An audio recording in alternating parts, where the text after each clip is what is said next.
మీకు తెలుసు పంట పండించిన పంట కోతలకు రాగానే కొనుగోలు కేంద్రాలకు తీసుకొస్తారు కాబట్టి గన్ని బ్యాగులను ట్రాన్స్పోర్ట్ ఫెసిలిటీని సుతిలేని ప్రతి ఒక్కడు కూడా ఫెసిలిటీని ఏర్పాటు చేయాల్సిన అవసరము ఈ రాష్ట్ర ప్రభుత్వానికి ఉండే.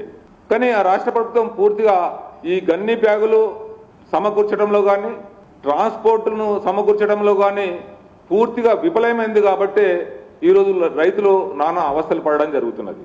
నిజంగా ఈ జోగులాంబ గద్వాల జిల్లా మనం చూసినట్టయితే పూర్తిగా రైతుల పరిస్థితి దయనీయంగా మారింది. దాదాపు 20 రోజులైంది మక్కలు తీసుకొచ్చేసి ఆ మక్కలు కొనుగోలు చేసి కాంట అయిన తర్వాత దాన్ని ట్రాన్స్పోర్ట్ చేయకుండా ఆపేయడము పూర్తిగా దుర్మార్గం. ఎందుకంటే కాంట చేసిన తర్వాత ఇమీడియట్ గా రైతులకు రసీదు ఇవ్వాల్సిన అవసరం ఉంటుంది. కానీ రైతులకు రసీదు ఇవ్వకుండా అది గోడౌన్లోకి వెళ్ళాలా, అదేవిధంగా రైస్ మిల్లకు వెళ్ళాలా అనే ఒక ఆలోచనతోటి వాళ్ళు రిసిట్ ఇవ్వకపోతే రైతులందరూ కూడా నానా అవస్థలు పడడం జరుగుతున్నది. నిన్న ముఖ్యమంత్రి గారు ఆ విషయం కూడా చెప్పడం జరిగింది, కొన్న వెంటనే రసీదులు ఇవ్వాలని చెప్పి. కానీ ఈ రాష్ట్రంలో ఎక్కడ కూడా తూకం జరగంగానే రసీదులు మాత్రం ఇవ్వడం లేదు. అది మక్కలే కానీ ధాన్యమే కానీ అది దానిలో పూర్తిగా ఈ ప్రభుత్వం విఫలమైందని చెప్పి కూడా ఈ సందర్భంగా నేను తెలియజేయడం జరుగుతున్నది. అదేవిధంగా గద్వాల జిల్లాల దాదాపు 86,000 ఎకరాలలో మొక్కజొన్న పండించడం జరిగింది.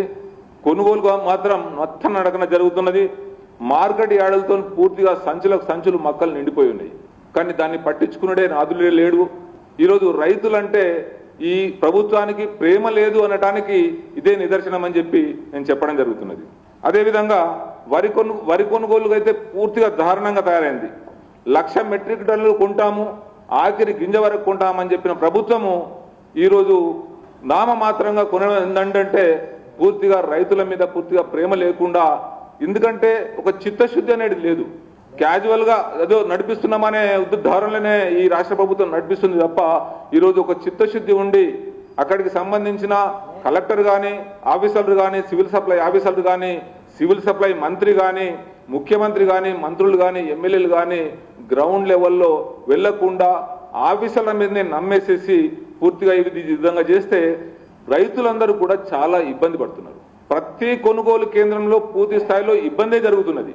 ఎక్కడ కూడా పంట పండించిన పంట కొనుగోలు కేంద్రం వచ్చిన తర్వాత ఒక వారం రోజులలో వాళ్ళు కొనుగోలు చేసిండ్రు అనే దాఖలాలు ఈ రాష్ట్రంలో ఎక్కడ కూడా లేవు. పూర్తి స్థాయిలో దాదాపు నెల 15 రోజులు పంటను అక్కడ పెట్టుకొని ధాన్యాన్ని అక్కడ పెట్టుకొని రైతులు పడిగాపులు కాస్తున్నారు. ఇంకో బాధాకరమైన విషయం ఏంటంటే ఎప్పుడు ఈ వడగళ్ల వాన అకాల వర్షాలు వస్తాయో కూడా తెలియదు. కానీ ఈ రాష్ట్ర ప్రభుత్వానికి